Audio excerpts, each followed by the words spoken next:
It's later with Mo Kelly, KFI AM 640, live everywhere on the iHeartRadio app. You probably heard Tim Conway Jr. talk about it, but I'm also going to talk about it. It was insane, still is insane on the highways and byways today. You have the World Series going on right now at Dodger Stadium. It's the top of the seventh. Dodgers down 2-1. Fingers still crossed.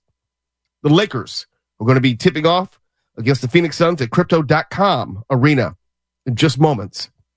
You have the USC Trojans at the Coliseum against Rutgers. You have SoFi Stadium, a high school football game going on. But in addition to that, and this is all in the Inglewood area, you have a concert at YouTube Theater tonight. You have a concert at the Kia Forum. And you have a concert at the Intuit Dome, also home of the LA Clippers. There is something going on in just about every major arena or stadium in Southern California. Just about, with the exception of maybe BMO Stadium right off the 110. And I was asked by my wife and other people, so what are you going to do about the traffic? And I was reminded, and it's weird how pop culture can inform how we approach things. And I was reminded by the great wisdom of the AI Joshua. We always talk about Joshua, AI. The AI Joshua in the movie War Games. And this was a perfect example of the only way that you can avoid the traffic is to not get in the traffic at all. There's no way of getting around it. There's absolutely no way that if you got on the 110 or the 405 or the 101 that you were going to avoid the traffic. But we all remember War Games. And the computer Joshua had the best advice. Strange game. The only winning move is not to play. The only winning move to avoid the traffic was to not have your ass out there in traffic.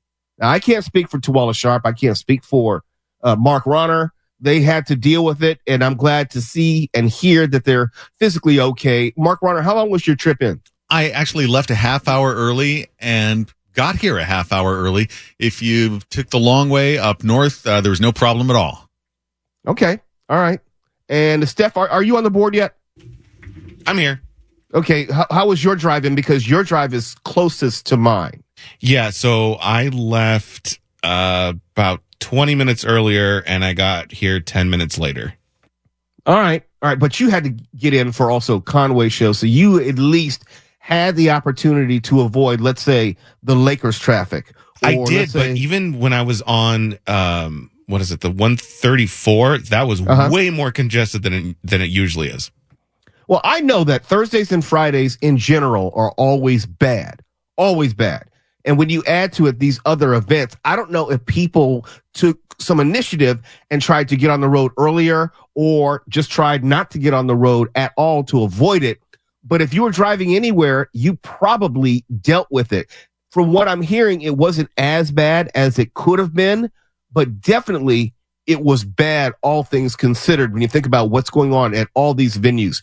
You can't get on the 110 and avoid Dodger traffic. And when I say avoid Dodger traffic, that's coming or going. If you're getting on the 110 North today, you probably dealt with Dodger traffic coming up the 110 or even the 101 South, like by Elysian Park. If you're on the 405, you'd have to deal with all of that, or even the 105. You would deal with all that Inglewood traffic, people going to SoFi Stadium, people going to the YouTube Theater, people going to the Intuit Dome and the Kia Forum. It's amazing. And you know what? I'm going to give credit where credit is due. Inglewood Mayor James Butts has made a way for a lot of money and economic growth to come to the city of Inglewood. I don't know if the city of Inglewood will be able to handle all this expansion. We were complaining, and I'm like 1 minute outside of Inglewood. We were complaining about the traffic just when the Rams were here, just the Rams. And then we got the LA Chargers also playing at SoFi, which means for the next 4 months or during this 4-month period, there is always a game at SoFi Stadium. And then you have dates like tonight. We have a game on a Friday night. And we have events at YouTube Theater and the Kia Forum and the Intuit Dome. If you don't know the geography, all of these venues are within 1 mile of each other on either Manchester or Century. all of those venues. So if you think that you're going to get in and out in any reasonable amount of time, no way in hell. So if you stayed home, if you stayed off the roads, you're like Joshua. The only way that you could win is to not play the game at all. Strange game. The only winning move is not to play. I got to say, Joshua needs to upgrade his voice box because I know it's been 40 years and everything, but you would think AI would have been much more advanced at that point. But that's neither here nor there. We have a huge show for you tonight. Oh, and, if talking about events and venues, there's nothing bigger, I would say, than WrestleMania. WrestleMania is coming up. When I say it's coming up, the season of WrestleMania has officially begun. Tickets have now gone on sale for WrestleMania 41, which is going to be April 19th and April 20th at Allegiant Stadium in Las Vegas. And to that end, the WWE superstar and United States champion LA Knight is going to be joining us, kicking off WrestleMania and everything which is going to be going across that weekend in April. So if you're a big wrestling fan like I am, now is the time to go to Ticketmaster.com. Get your tickets now before they're all sold out. It is sold out every single year. And I can't speak for anyone else, but I have always been a pro wrestling fan since I was a kid. And to be able to do this job and speak with some of the luminaries and some of the stars in professional wrestling, it's an absolute treat. We'll be joined on the show by the superstar himself, LA Knight, who is the United States wrestling champion for the WWE as we talk about WrestleMania 41. It's later with Mo Kelly. KFI AM 640. We're live everywhere on the iHeartRadio app. You're listening to Later with Mo Kelly on demand from KFI AM 640. And the World Series is here. It's still, game one is still underway. It's the bottom of the seventh. The Dodgers have a person on first base, and we'll see what happens there. But something I do appreciate about Major League Baseball when they get to their championship series, obviously it's the World Series when you're talking about baseball, they do not stretch out the series. If you're talking about the NBA or even the NHL, they don't play games back to back. There'll be a day or 2 days in between each game, even though there may not be any travel. Baseball, no, they keep it pushing. Like, for example, there's game one tonight, and the first pitch was at 5:05 p.m. Game two will be tomorrow, same time at Dodger Stadium. There will be time one day only for travel. And if you don't know, they follow the 2-3-2 format, which means the first two games will be at Dodger Stadium. The next three, if necessary, would be at Yankee Stadium. And the final two, if necessary, game 6 and game 7, would be at Dodger Stadium. But the only days off in that 7-game series will be for travel. So you have game 1 tonight, which is a Friday, game 2 Saturday. You have a day off on Sunday to travel. You have game 3 Monday in New York at Yankee Stadium, game 4 Tuesday, and if needed, game 5 would be Wednesday in New York. And if the series should be longer, they'll have 1 day of travel, and then game 6 would be Friday, November 1st at Dodger Stadium, and if necessary, game 7 will be Saturday, November 2nd. For sports fans like me, that's the best way to do it. That is the absolute best way to do it. Because I don't want to have to keep waiting. It's almost like you want your players and team to have momentum, but as a fan, you want to get into the momentum and flow of the game. You want this World Series to take place, and you don't want to spread it out over 2.5 or even 3 weeks, which is not unusual for NHL and also the NBA. This is a momentous time in sports, especially baseball. And if you didn't get to see the opening ceremony tonight, go back and check it out on YouTube. They had Oral Hershiser, who was the MVP for the World Series in 1988 against the Oakland A's. And they had Steve Yeager, who was a teammate of Fernando Valenzuela on the 1981 World Series winning Dodgers. And they both came out to memorialize and pay tribute to Fernando Valenzuela. It was a real well done and a very emotional moment. You had all of Fernando Valenzuela's family there. You could tell his sons look exactly like him. They had his wife who was really trying to keep it together and as best she could. She did.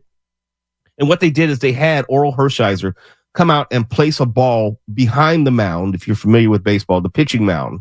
And there was a painted 34 on the backside of the mound.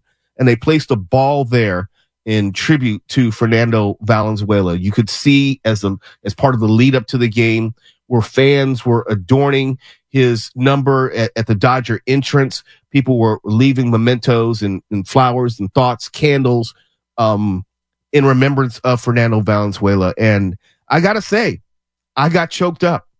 I could not help but think about the 1981 World Series. The Dodgers finally beat the Yankees in my lifetime. Yes, they won in 1963, but I didn't get to see that. I wasn't born. I did see them lose in 1977, in 1978, to say it with me, the New York Yankees. I saw and remembered Reggie Jackson hitting 3 home runs in the game to close out the Dodgers in 1977. It still hurts me to this day. There's a lot of, obviously, nostalgia. There's a lot of history. And this is something that you probably won't see again in any sport for quite some time. It's really, really rare. And I know if you're not a Dodgers fan, let's say you're an Angels fan, or let's say you're not a Yankees fan. We have some people at our station who are Mets fans. Shout out to Michelle Q, producer Michelle. And I know this may not be the optimal World Series that you want to see, but if you are a baseball fan, it does not get any better than this, because baseball, unlike the other sports, is heavily predicated on history. The records, the hallowed records, are all about history, and it's all about stats and numbers. If you're a pitcher, 300 wins or 3,000 strikeouts. If you're a batter, maybe 60 home runs in a year, or, before the steroid era, the home run record, which I don't know which is the real home run record at this point. It's not Barry Bonds in my mind because of all the steroids involved. But baseball has always been about the business of protecting and also celebrating its history. And when you have two of the biggest franchises, no, not two of, the two biggest franchises in the sport, the two biggest winners in the sport as far as number of World Series, and you have the two biggest players in the game in Shohei Ohtani and also Aaron Judge, and you have them playing at their peak in the World Series for all the world to see. And let's not forget, Shohei Ohtani is not just a star here. Shohei Ohtani is a star in Japan and around the world. That makes this World Series very different, because the international interest is something that the World Series has probably never seen on this level. There are people watching in different continents, watching to see Shohei Ohtani live up to the hype and expectation. This was just supposed to be the first year, and people were saying there's no way that this guy can actually be valued at $700 million, which was his contract. And yes, I know they deferred a lot of the money, but it was thought that it was ridiculous, if only because he is now 30 years old, and 10 years from now, he will probably have considerably less production. And for the Dodgers organization, the only way that this acquisition would have made any sense is if the Dodgers win a World Series, probably 2 or 3. And this will be their first step. Given the expectations and the pressure on the Dodgers organization, they've only won 1 World Series, given all the success they've had over the past 12 years of winning the division. There's a lot of pressure on the Dodgers to win this World Series with Shohei Ohtani against the New York Yankees. Because in the playoffs, especially the World Series, that's when legacies are made. Think about Kirk Gibson's home run back in 1988. They still play that today. Think about Reggie Jackson's 3 home runs in 1977. That made him Mr. October. They still play those highlights today. This is another one of those moments where you will find people who will take their place in history by doing something big on the largest stage in the biggest moment possible for the sport. There are going to be some legends made and possibly some GOATs. There are going to be some heroes and some GOATs. But I say this to say this is must-see TV. If you're a fan on any level, if you're a fan of LA sports, if you just happen to love the city of Los Angeles and its history, it's inextricably linked to Dodgers history. And this is one of those moments, go in eyes open, pay close attention to what is happening, and then you be able to better enjoy it. Then, even if you're just a casual fan, it's something that you want to be able to say, hey, I was watching that when this happened. I was watching when that happened. And then you'll be able to tell your children, I remember when this happened and why it was such a big deal for not only the city, but also the country of Japan, the sport of baseball, and also the Dodgers organization. It is now still 2-1, bottom of the seventh in game one of the World Series, but the Dodgers are threatening runners at second and third with 2 out.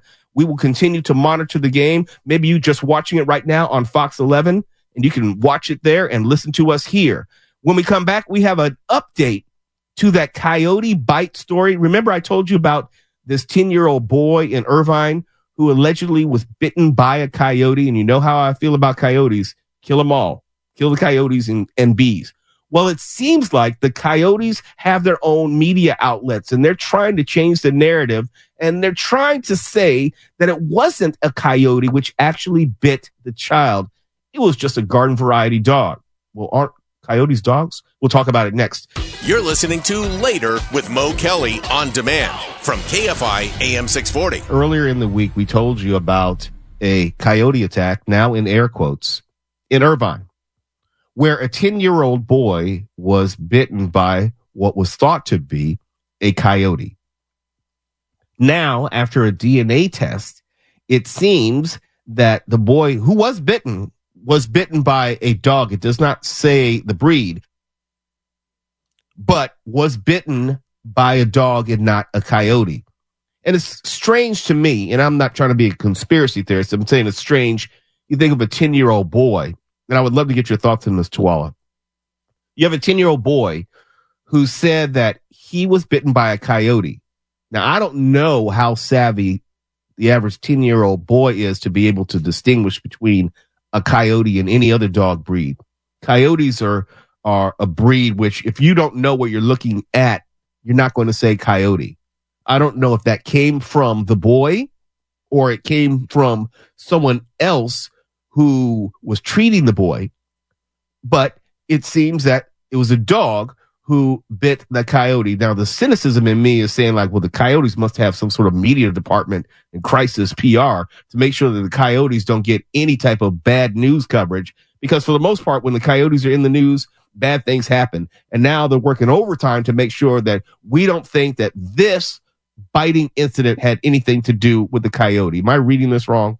No, but we need to make sure that we keep the comparison of trying to clean up a name for yourself, but overlooking the wrong that's been going on for so long. The Coyotes speaking out against this through their press release and trying to make sure we know it's a dog is similar to the MTA saying, hey, you're worried, you're talking bad about the graffiti on the bus. And it's like, but I've been talking about the murders and the stabbings and the shootings and the robberies. You're worried about the graffiti on one bus?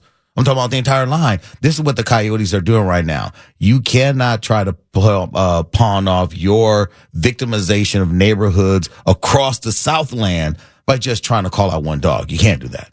And to be very serious for a moment, there has been an ongoing issue with coyotes, irrespective of neighborhood, all through Southern California. It does not matter. They are everywhere. And I'm not hoping or wishing for anything bad to happen, but I know how city government usually works. Until something bad happens, city government is not really motivated to do much of anything. We can use, like you mentioned, Metro. We can use Metro as an example. Now, bad things have been happening on Metro for quite some time, but it took a lot of bad things to happen before we had the mayor, before we had the LA County Board of Supervisors as a group admit, acknowledge, and address the violence, the homelessness, and so forth on the Metro trains, buses, and platforms. I think there's go ahead. No, I was going to say, in all seriousness, it will take someone losing their life to, say, a pack of coyotes for local city government to take the coyote threat seriously. You can't do anything to them. You can't do anything with them. Legally, I cannot harm a coyote. I legally cannot run them down. Legally, I can't poison them. I can, I guess, call a relocation service, and they are out there where they will set up traps. They're these humane traps where they will trap the coyote and I don't know, redistribute them somewhere. I don't know where that is. Maybe it's out in the desert somewhere, but they never tell us. But it's not in your neighborhood anymore. But they're not dealing with the actual coyote threat. And I think it's largely due to the fact that it's not perceived as a threat. And they are absolutely a threat. They're a threat to small children. They're a threat to pets, small pets. And they're a threat as far as disease. And we're overlooking them because I think some people wrongly look at them as adjacent to pets. They're just cute dogs of a sort wandering the streets. Let's just leave them alone. We're encroaching upon their natural habitat. And I agree, we are encroaching upon where they live, but it doesn't make them any less dangerous. In this story, even though it may have been a dog, I'm not exactly sure whether that's the case, but we're told that it was a dog and not a coyote. Coyote's very specific. I don't know how you back that up or back away from the coyote original thought to get to dog. But if we don't actually look at this as something that could be very serious, something that could be very dangerous, well, we're just asking ourselves, we're begging ourselves to have a real incident with coyotes. And then I have to get back on the radio like I did with Metro and say, see, I told you so. We could have done something in advance, but now we're doing something after the fact. And we can't undo which was done. But before I go to break on this segment, Nautica De La Cruz, I'm sure you're there. You joined us early. I don't know which hat you're wearing tonight. One night you like the Dodgers. One night you like the Yankees. I know. You grew up in New York. You live in L.A., but you got to choose a side right now. Oh, do I really though? You do.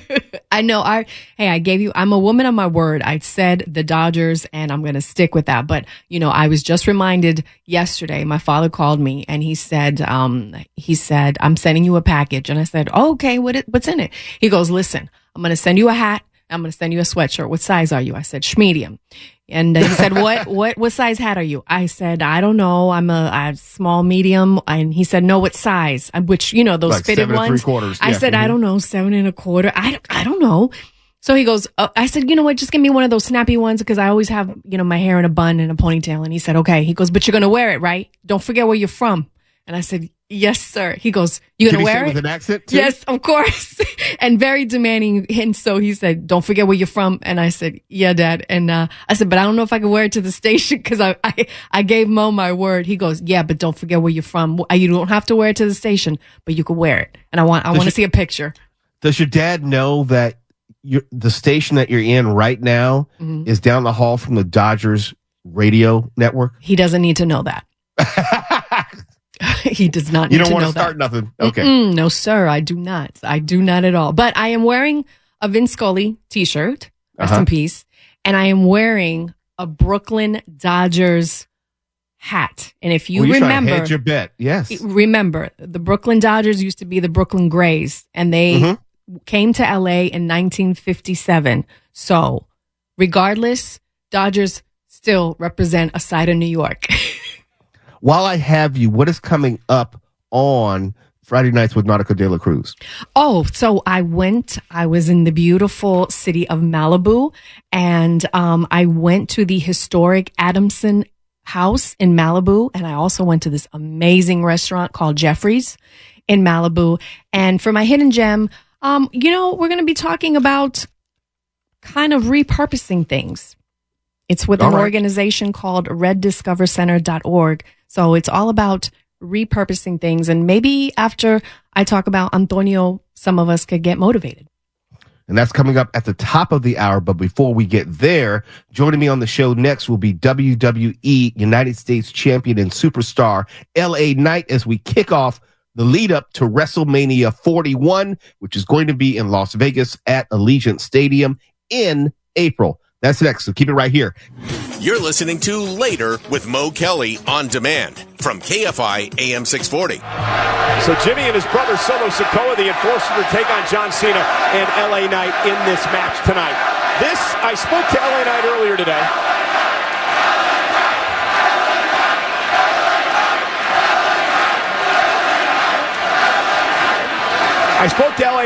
today. And he told me, guys, that this is indeed the biggest match of his life. the opportunity to team up with John Cena on this grand stage against the Bloodline. He understands what this means. This truly has the potential to be a make-or-break matchup for LA Knight regarding the future of his WWE career, but it may be the hardest task of his entire life. And anytime you get to team up with a GOAT, you're going to learn some stuff too. So whatever happens tonight is going to help LA Knight in the future. And we got a Cena start to this match, Cole. 16-time world champion. I've dubbed him the greatest of all time, and I firmly believe that.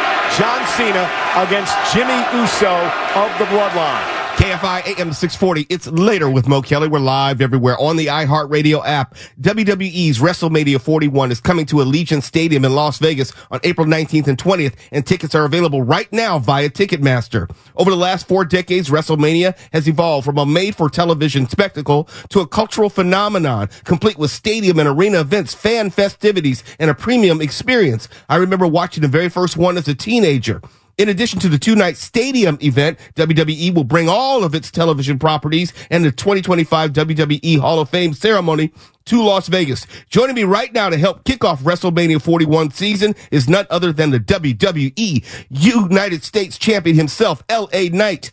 LA Knight, it's a pleasure to meet you, champ. How you doing tonight? I'm good, man. I'm just hanging out over here in Brooklyn. We got SmackDown here.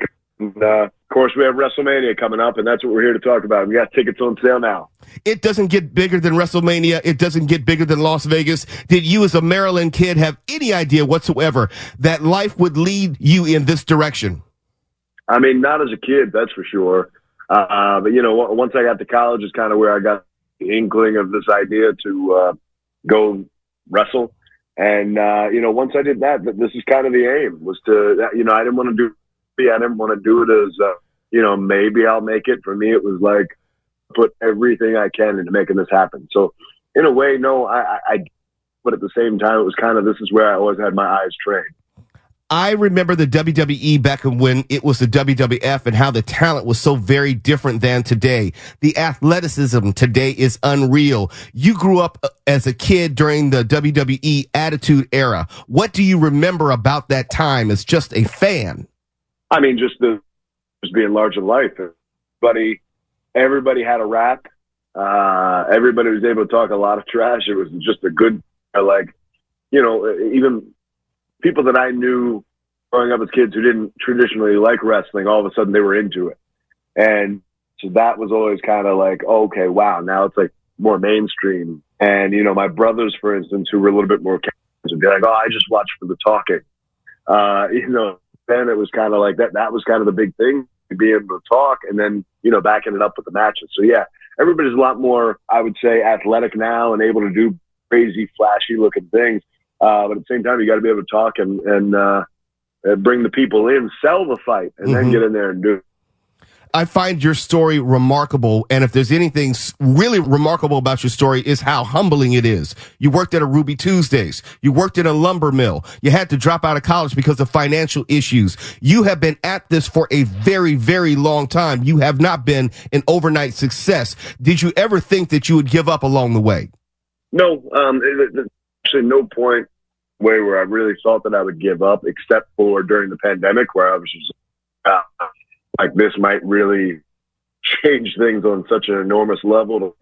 I don't know if they're going to be bringing people in now when the world's turned upside down. Like, plus, you know, I'm at an age where people kind of look negatively at, oh, you know, can he still do it? And it's like, well, yeah, I'm in amazing shape. I can move. I'm moving better than half the guys that I know that are in their 20s. So, right. Yeah, there's no problem there. But with that in mind, you think of the optics of that and everything that was going on. That's really the only time where I really started. Other than that, there was a time or ability for me to doubt. I had to keep pushing because I knew what I was doing was connecting, even on those smaller circuits where it was working. So, no, I had to just keep having faith.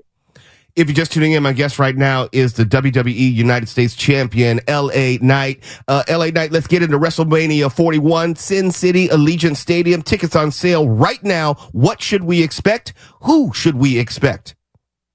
Man, well, I tell you what, you're talking about a show that's so big, it's got to be 2 nights. And we're doing 2 nights in Vegas, which is correct. Actually, if I'm honest, WrestleMania is doing 2 nights in Vegas. We're doing a lot more than that because you got Friday night, you got SmackDown.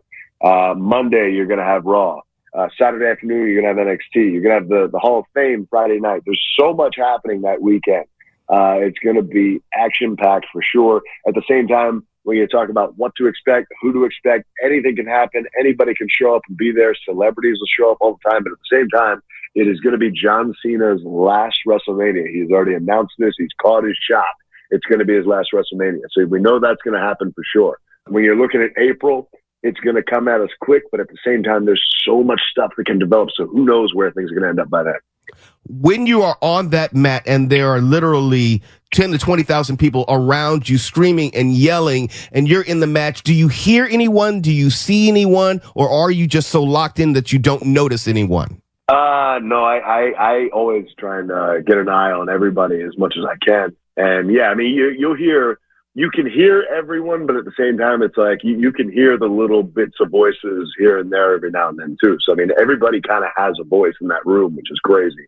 Because it's like on TV, especially, you hear pretty much the massive swath of the crowd, basically. But like in there, standing there, you can hear every person. So that's kind of the cool thing about being there live is you really get to be truly a part of the show. My time is growing short with you, LA Knight, but let me ask you this. Since you can hear the voices, since you are aware of the people around you, since you're obviously aware of the enormity of the event, even at this portion of your career, do you still get butterflies? Do you still get a little bit nervous given the size of the moment?